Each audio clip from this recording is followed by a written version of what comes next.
Welcome, everyone. I am so glad that you are here today once again to be with us on Living Well. Today, we have a special guest, Elder Banks, and he's going to be presenting to us. Before he starts, I just want to state our disclaimer.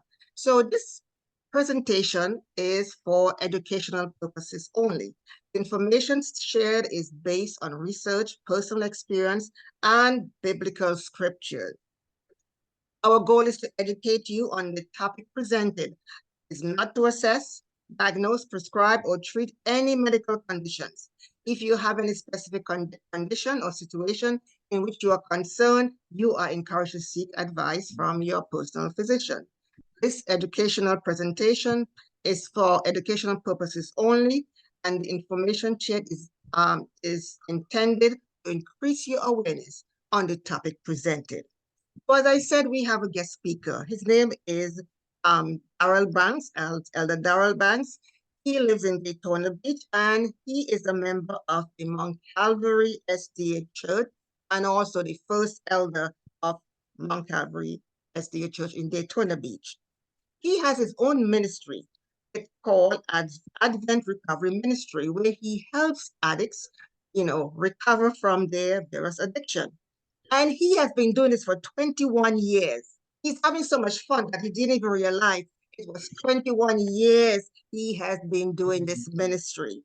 And he's going to share with us information about his ministry and about what he's doing. He also has two children, and from those two children, he has six grandchildren. He just told me they're all boys, six boys. So he's having fun with those boys, rough and tough it out together. So, Elder Banks, we want to welcome you to our platform today. We're so excited whenever you come. You always share such great knowledge with us, and we are glad. Thanks for coming and accepting this invitation and being here today. So, without any further ado, the time is all yours. Thank you. Oh, thank you, Emmeline. I'm always so grateful to you and Dr. Sankey for the opportunity to even watch your show. This show, for anyone who doesn't know, if anyone's watching because they know me, please watch this show weekly. It's so informative. The panelists, the people that were on the show are so well informed, and the discussion that comes from it is so enlightening most times. And I mean, something I actually put to use and can use in my life. Today, and so I'm grateful for being here. Thank you. My friends call me Be Free because I believe in what John said in the book of John, chapter 8. Jesus told them in John 8:31 that, you know what, if you're a Jew and you're liking what I'm saying and you're believing in what I'm saying and you're following me, you're one of my disciples. And if you're one of my disciples, then I should let you know the truth. And that same truth will set you free. And then in John 8:36, he said, and who the Son sets free is free indeed. So today I'm going to talk about something that actually can be quite captivating and quite enslaving. And it's actually not my most fun topic, but it's one I'm dealing with myself all the time, I have to pay attention to. It's entitled The Cost of Caring, Compassion Fatigue.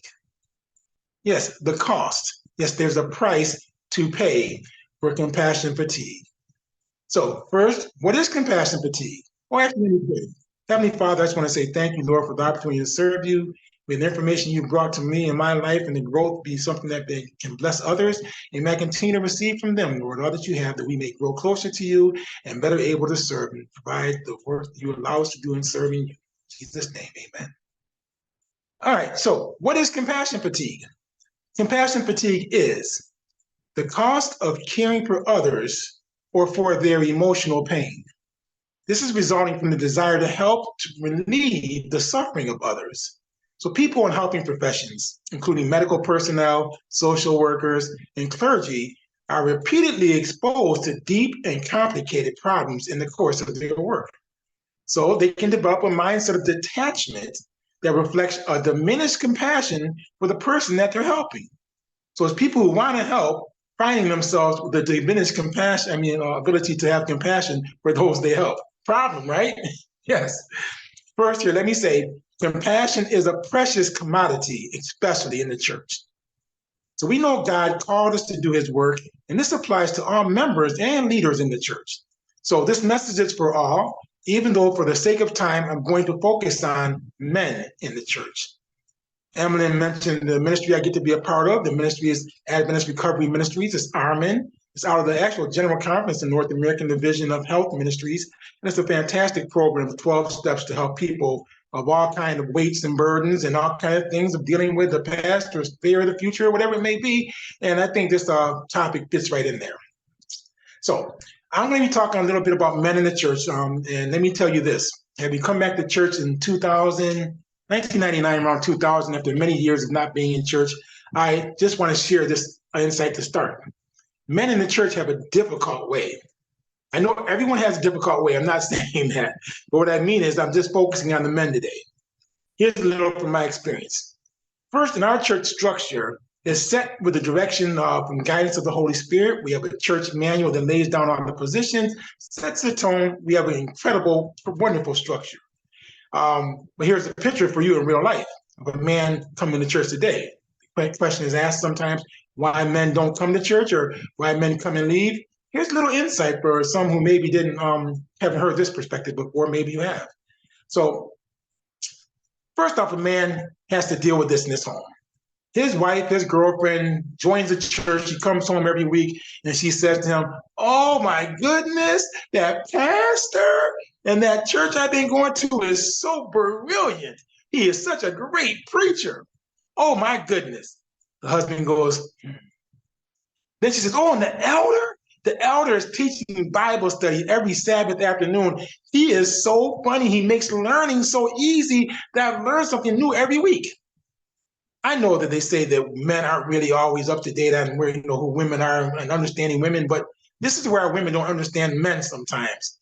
No man wants to hear that his wife, his girlfriend, is at church loving this guy all the time who's been preaching and teaching, but really it's the Holy Spirit and she's excited, right? So then he says, "Well, you've been going to that church for a few months now, and 2 months ago you decided you want to start tithing. So now you're giving our money that we use to get through the week. Every week you're giving money to the church, so now we have less money to spend. What is it that you're doing?" So is this man excited to go to church? Is this man, really like this is his ideal thing to do? If we have the right man, if the things are going right, then yes, he's called to go to church, and he does get there. So the man gets to church finally. When he gets to church, they say, "Hey, great, glad that you're here. Tell you what, is there anything you'd like to do?" He says, "Yeah, that I'd like to be an elder or something, maybe like that, maybe a deacon or an elder." They say, "Oh, slow down a little bit, take your time. Let's not rush you. Maybe 5, 10 years, you get to be an elder." So the man that your wife is fawning all over, you might get to be in that position maybe in 10 years if you stick with it. So I just want to say there's more positions in church men than elders and deacons. And when we don't present our church that way, and now I'm actually giving part of the answer to compassion fatigue for elders and pastors, I'm giving some answers here. Help the men develop and find roles that they can be used in. I think a lot of people have been quoting the statistic lately about the regular church attendance, and the statement is something like this: for women who bring their children to church every week, and the children grow up, if a mother brings their children to church every week, about 10% of those children would become regular church attendants when they're in their adulthood. If a father or the man brings the children to church every week, the number is more like 2/3 or 3/4. 66% to 75% of those children grow up to be regular church attendees. So we need men in the church with roles. It's not just what people consider to be lofty roles of deacon or an elder. So whether it's Sabbath school, children's ministry, AY, whatever it may be, get involved, find roles, and put men to work that come to church and give them responsibility that they seek. You got to take their willingness and use it. Coming back to the compassion fatigue, and this is why I mentioned that utilizing other people, because the fact of the matter is, when you are an elder in the church or a pastor in the church, and I've never been a pastor, I can talk from the elder perspective, so let me talk from that.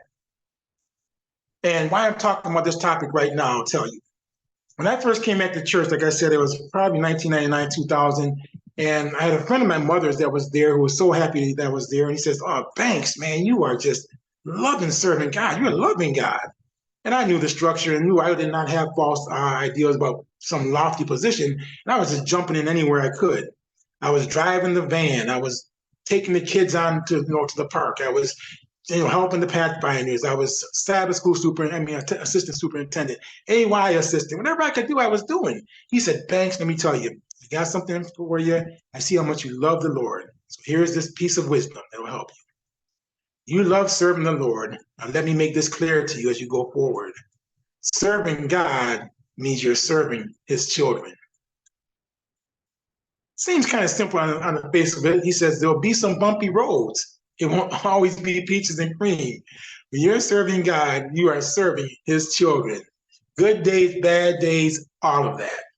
So let me get back to that, So Brother Stokes told me it was true. Serving God's children can be a weight. It can be, for a man, an overwhelming experience at times. Dealing with, everyone's not sent. I actually deal with people. That's my job choice. It's the things that I do. I'm a helping person, and work in helping professions. But all the time, week after week, Sabbath after Sabbath, just dealing with everybody all the time and all their weights. One person's upset because the fan is on. One person's upset because the fan is off. One person's too hot. One person's too cold. They don't realize that as they approach you, you just dealt with the last one. So it's not their fault. This is just human life. This is just human interaction. So we've given them the idea that we're Superman and can handle any situation, and they don't realize that you just had 10 in a row. They don't realize, so you have to realize. Compassion fatigue is all about noticing yourself. You get to the point that you start displaying some of the signs of compassion fatigue. Here are some of the signs. You start getting cranky. You start losing your patience. You may be having some troubles at home even. You start maybe having physical symptoms like headaches. Maybe you're not sleeping well at night. Maybe you're nauseous when it's time to go to church. A lot of different things start to take effect, and you don't even recognize fully what's happening. And then there you are, right back in the situation, not understanding that you have a weight to bear, and this is what you're going through. So the first thing about compassion fatigue is you're the best one to diagnose it in you. So you have to pay attention.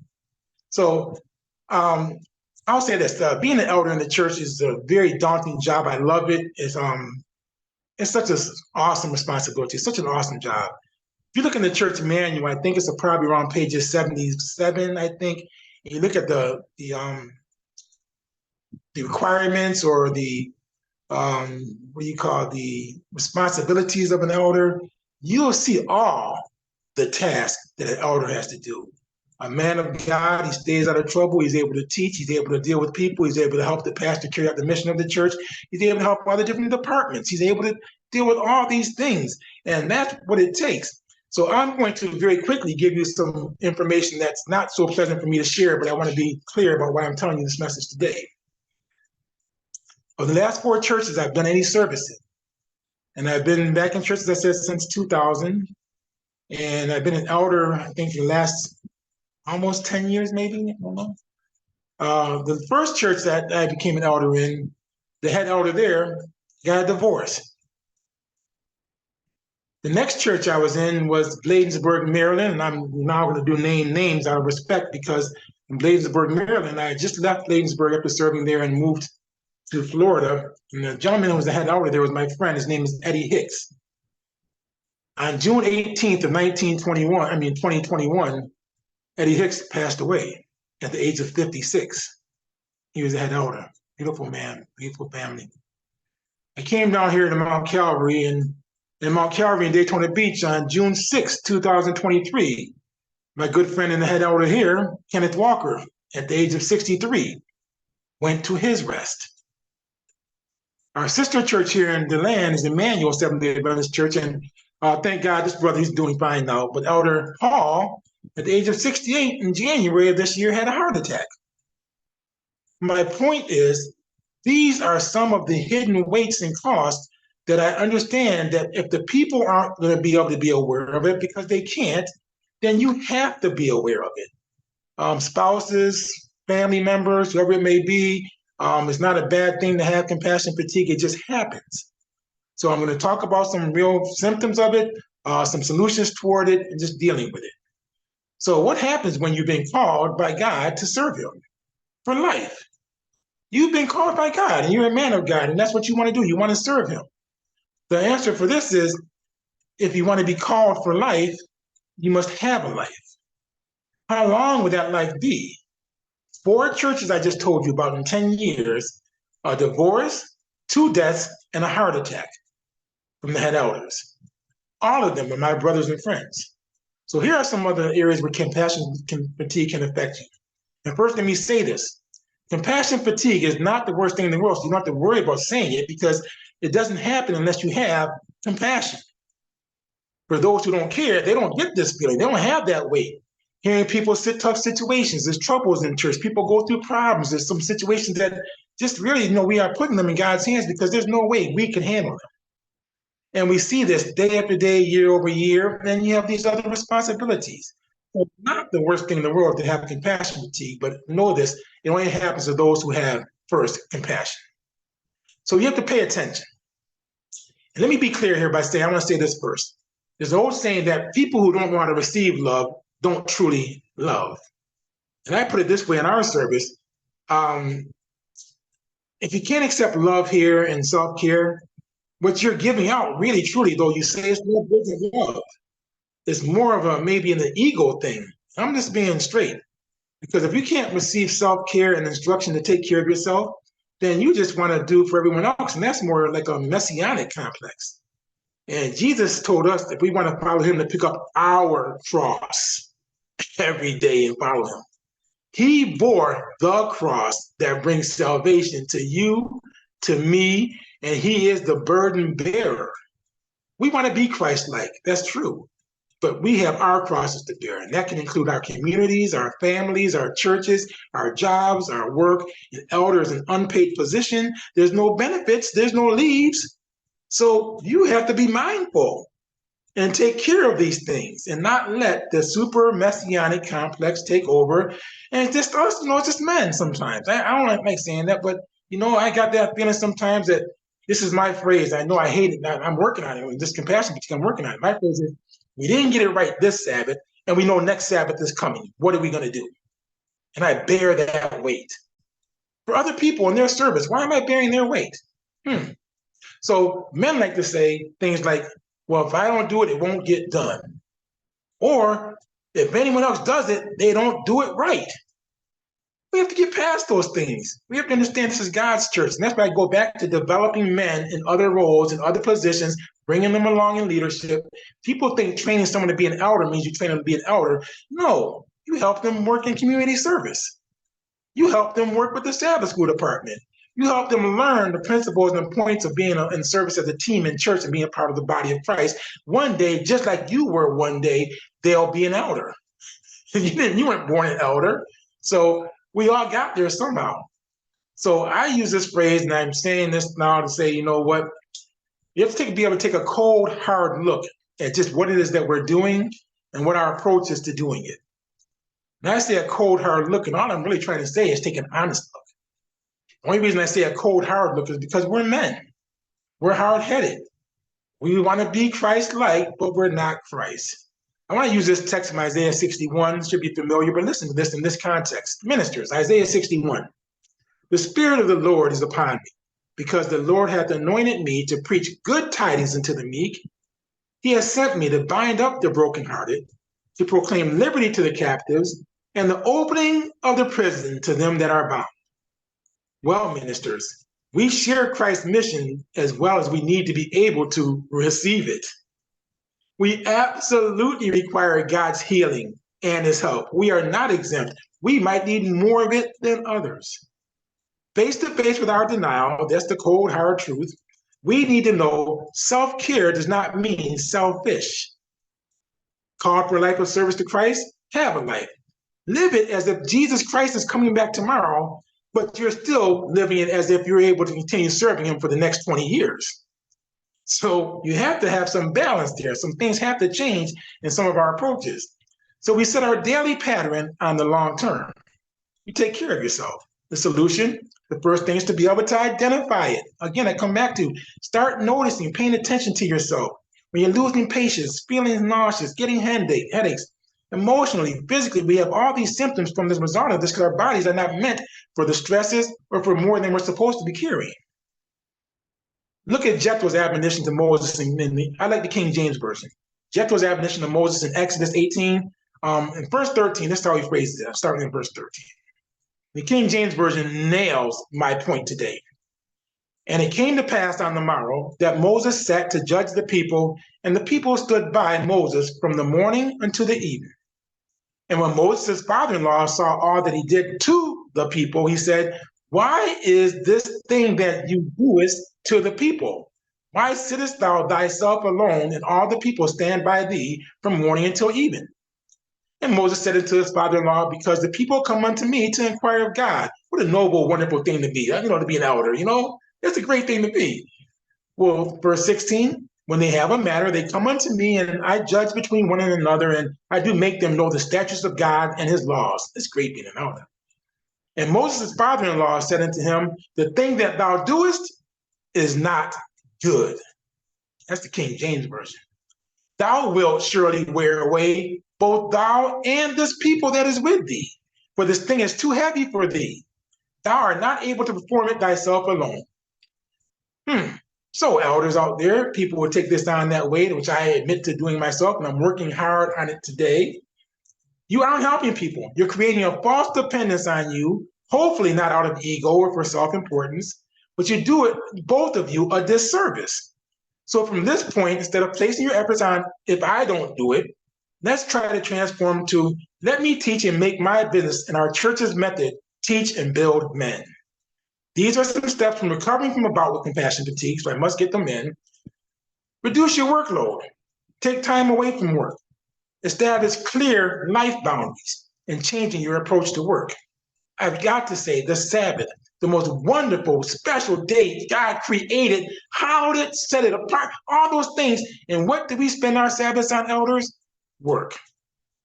That is our built-in factor. But as you're spent working, you must remember God intends for your rest and for your rejuvenation also. So as you set these things in place, be as intentional about it as you are about next Sabbath's church schedule. Be sure to enjoy Sabbath rest, because out of all the week, the Sabbath rest is the best. So as I said in the beginning, this does affect our leaders. However, the problem I'm discussing today really impacts focus on elders. So we're called to serve for life, but we also have to recognize we can get compassion fatigue. I want to quickly mention the blue zones. The blue zones are the study that they talked about. They talked about why Seventh-day Adventists live longer than most people. So they talk about Japan, Greece, Costa Rica, and Loma Linda. They identify for us. And because we have all those great health principles. We have New Start, nutrition, exercise, water, sun, trusting God, temperance, air, rest, trusting God, New Start principle from health ministries. And we have all those things, but here we are, and we don't take advantage of the same thing that we're preaching as elders. We have to understand we benefit from the Sabbath rest. There's a great book by Joel Lieberman. Joel Lieberman was actually a Jewish senator. And Joel Lieberman was the senator that ran for vice president with Al Gore, who really won if it wasn't for the state of Florida. But anyways, I digress. So Joel Lieberman would have been our vice president. He wrote this book before that even happened, right around the same time, I guess. Oh, no, it was after. It was in 2011, I think. Anyways, so Joel Lieberman wrote this book about, and get this, the gift of rest, rediscovering the beauty of the Sabbath. He states in there, the Sabbath was given as a gift from God to everyone. In the foreword, his co-writer says, in our time-starved culture, we race through our hectic days, desperately wishing for more time with family, friends, and ourselves, as the hands on the clock whir around the hours at ever-increasing speed. But the truth is, our bodies and souls were created to rest regularly, and when they do, here's the benefit, we experience heightened productivity, improved health, and a more meaningful relationships. So the macho mentality has to go. If I don't do it, it won't get done, or it won't get done right. It has to be turned into, how about I spend my life and my energy helping others learn how to do what I've learned because someone taught me. I'm not the first person to ever do this. So Jesus said, pick up your cross, pick up your cross. So we looked at how it comes, some symptoms. I'll tell you lastly, my last point is how to avoid it from coming. First, practice mindfulness throughout the day by being aware of your thoughts and your feelings and your physical sensations. Reach out to others for support, whether that's friends, family, or a peer support group. That's why I mentioned Happiness Recovery Ministries. We have help for everybody and everything. We just need people who understand we suffer from things and we can do better in working them out together and sharing our experience and our strength and our hopes. So set aside time for meaningful activity and find ways to connect with loved ones. Do your hobbies, enjoy them. Don't let people make you feel guilty for taking time to enjoy yourselves. And you don't make yourself feel guilty for doing it. Take a break from the news, oh my, and limit the time you spend online. Now, your ongoing process is just like the one you hear when you get on an airplane. You want to help everybody? That's great. That's what your nature is. You love it. It's awesome to be an elder. Believe me, it is. I love it. But guess what? When those face masks drops, if you want to help everybody else, you better put yours on first. This is recovery and helpfulness. So be wise, put your oxygen mask on first. Don't try to bear all the burdens and share the load and teach others to come up so we can have a bountiful group of men in our church. So all the women can be happy then because they'll have more men to choose from. And we can be happy then because we'll have less work to do. Thank you. That's my presentation. Okay, thank you so much, Elder Banks. I tell you, this is such a timely message. Self-care, identifying fatigue, compassion fatigue. You know, it was just not too long ago, I did a presentation at the conference here, Southeastern Conference, to a group of pastors. And I was surprised.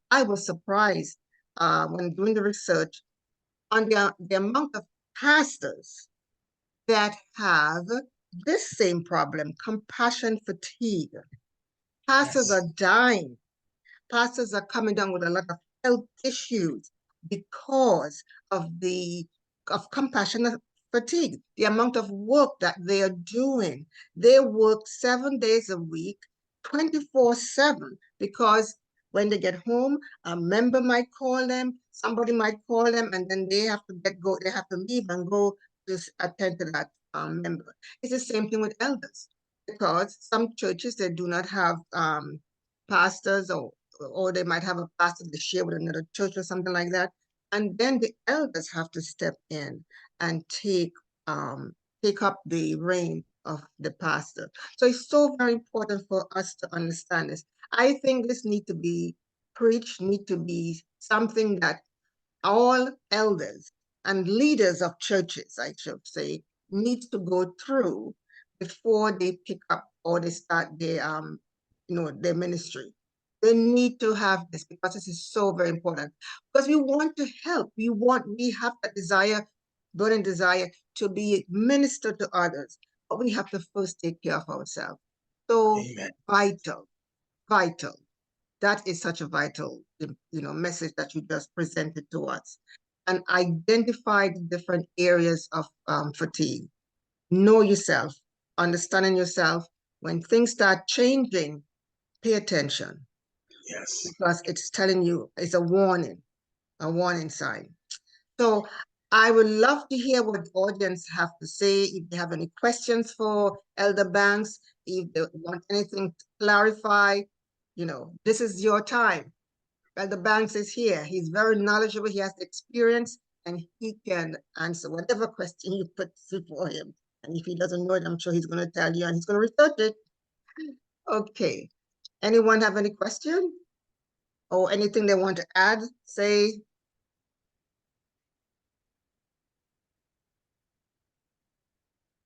Okay, let me see if anything's in the chat. Okay, I do not see anything in the chat. If you want to, you can write your question in the chat or whatever your statement, and I can read it, no problem.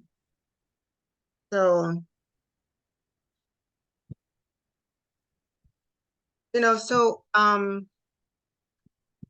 our elders, because you're talking about elders especially.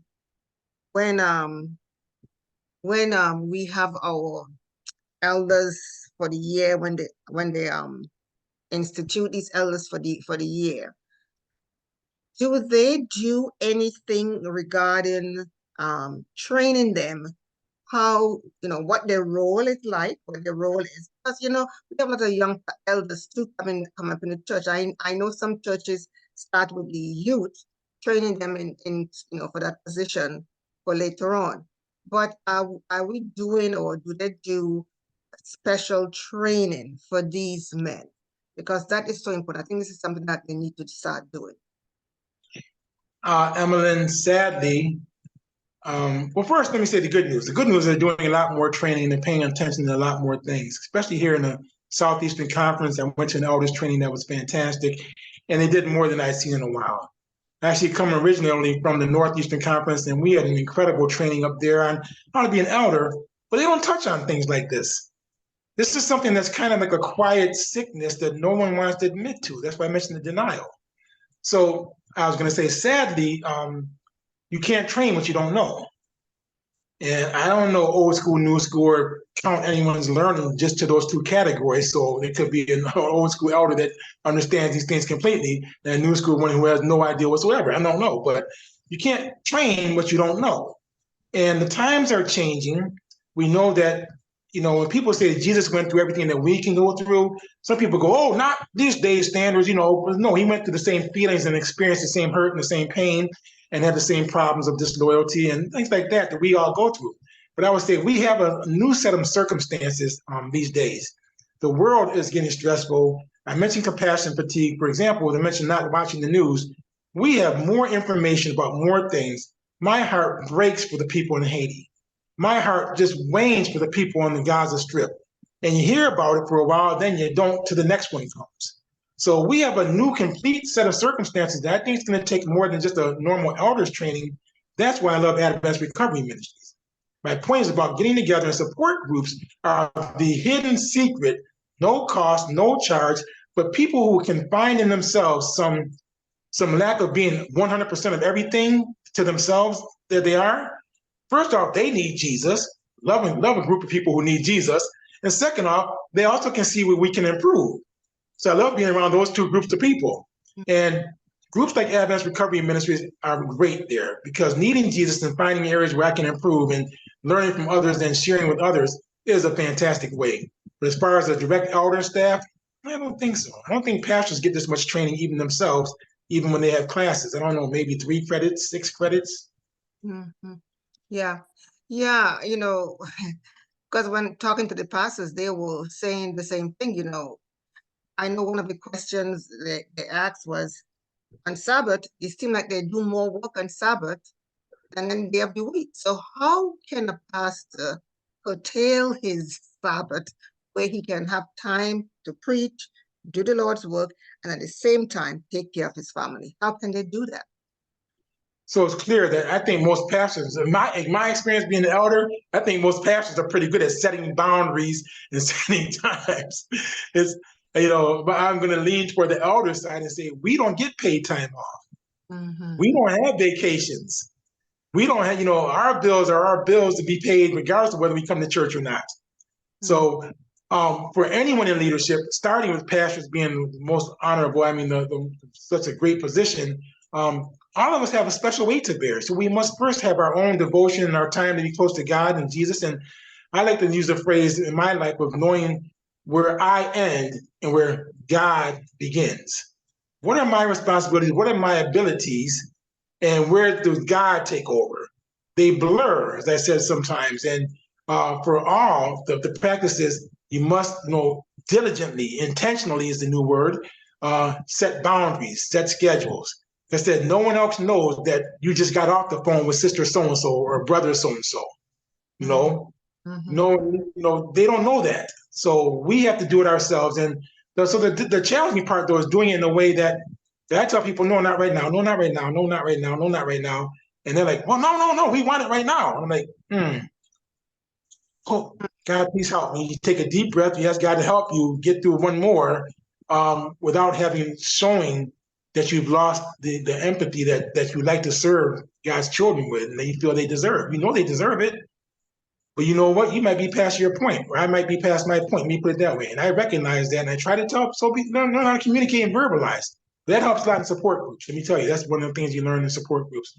You start being able to talk about it, be honest, but you find out it's not so bad to be self-caring. It's not selfish. Right, right. That is so true. Yes, you have to set those boundaries and you have to know yourself. So when you find yourself getting to that point of, you know, of fatigue, you have to say no. And it's really sad. I know we do that. It's really sad. Someone says no, not right now. But because of our selfish nature, we're not thinking about how the other person feels. We just think about ourselves and we were like, no, I want it right now. Right. So we, as members, we need to listen, Yes. be compassionate, have some compassion on our elders that when they say no, not right now, we do not know what they're going through because they have lives too. They are human beings just like us.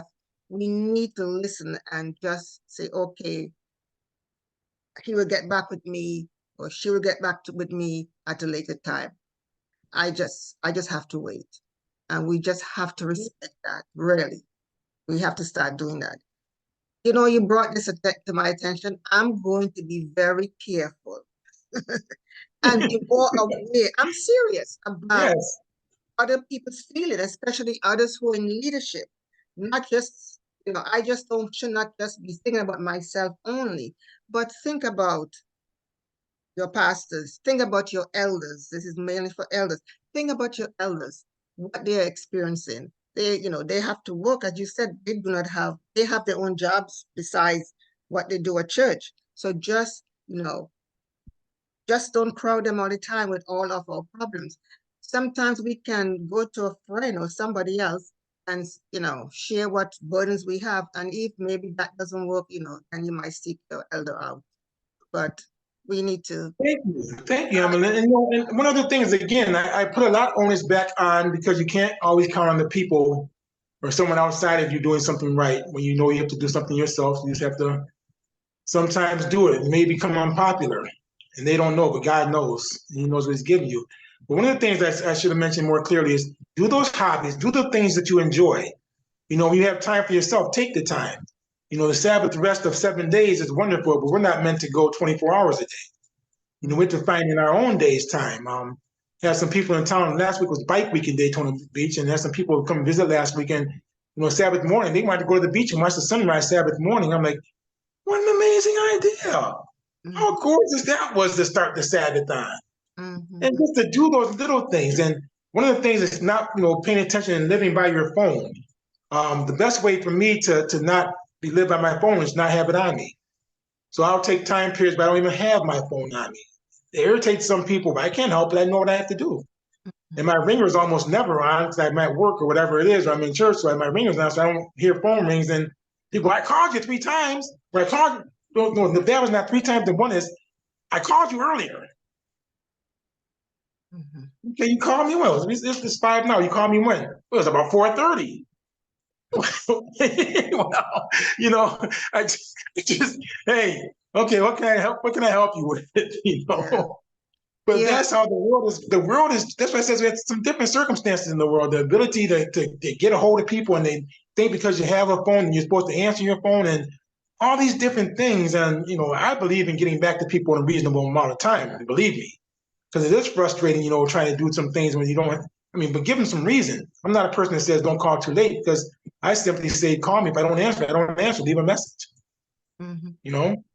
But we got to do those things ourselves, and especially family time. And there's everyone has different. You hit it. People have different lives and different circumstances. I'm not married right now, and I think about that because I know people who have that extra level.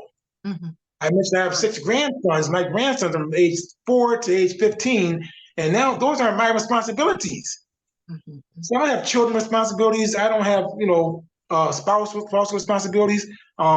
You work for them, and that's a whole other area of life too. That can be stressful and painful and lonely, and whatever it may be. There's people got lives.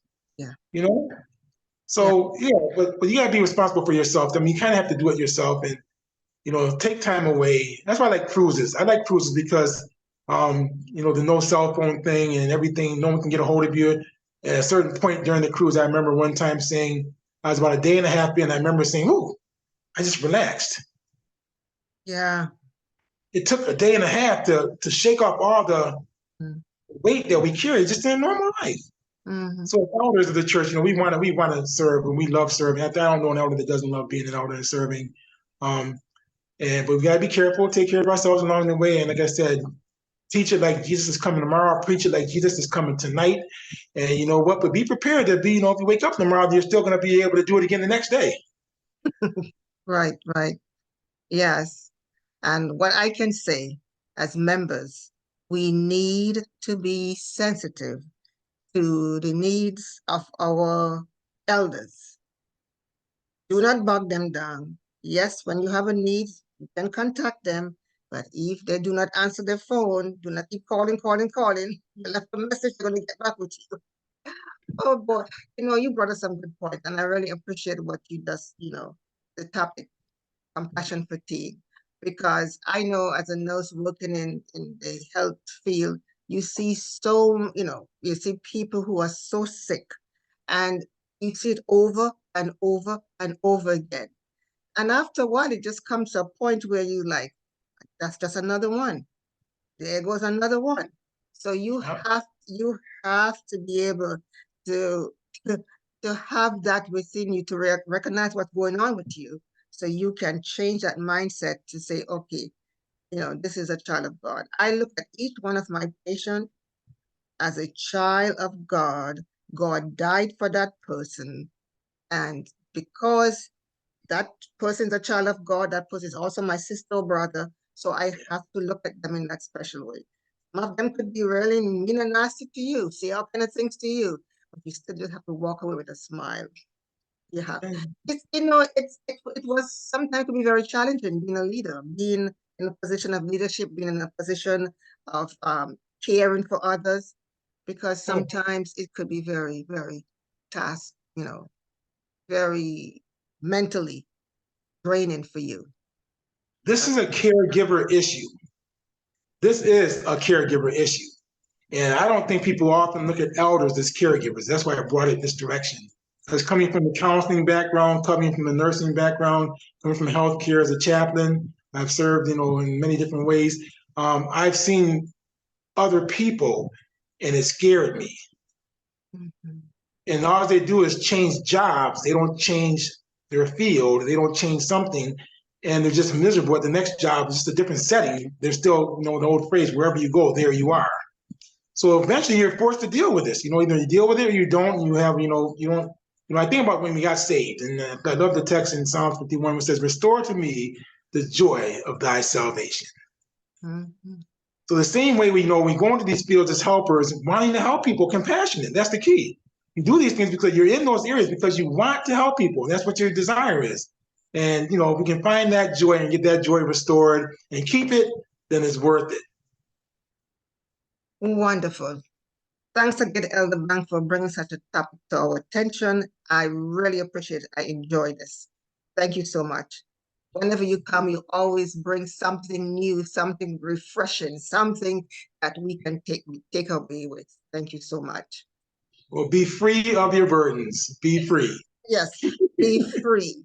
So as I said, Elder Banks is the director, the founder of Adventist Recovery Ministry. You can find this, I think, throughout all the different conferences in. No, man, please, let me make sure that's clear. Let me make sure that's clear. Oh, just I got the pleasure of meeting Kadia Reinhardt, who's actually now the GC now, and Dr. Angeline Broward now is the North American Division Health Ministries leader. This is a program in our health ministries that's hidden. It's right at our disposal and we don't make use of it. That's why I find it such a jewel and like to tell people about it and like to see it grow around the area. But I have had the pleasure of starting 5 groups because it grows across the country and several of them are still active. And it's a blessing to have in your church or to have in your community. right, So keep that in mind, Adventist Recovery Ministries. right. Yes. You know what? Is there a number, or we can go online and look up Adventist Recovery Ministry? Yeah. Yeah, under the health ministries website, and they have you'll find incredible information there. Right. Yes. And let's start a group. Let's all start a group. Get together. Get back in touch with Emmeline, and she knows how to get in touch with me. And let's get a Yes. group started. Yes. All right. Okay. Thanks again. Thanks again. So I'm going to stop recording.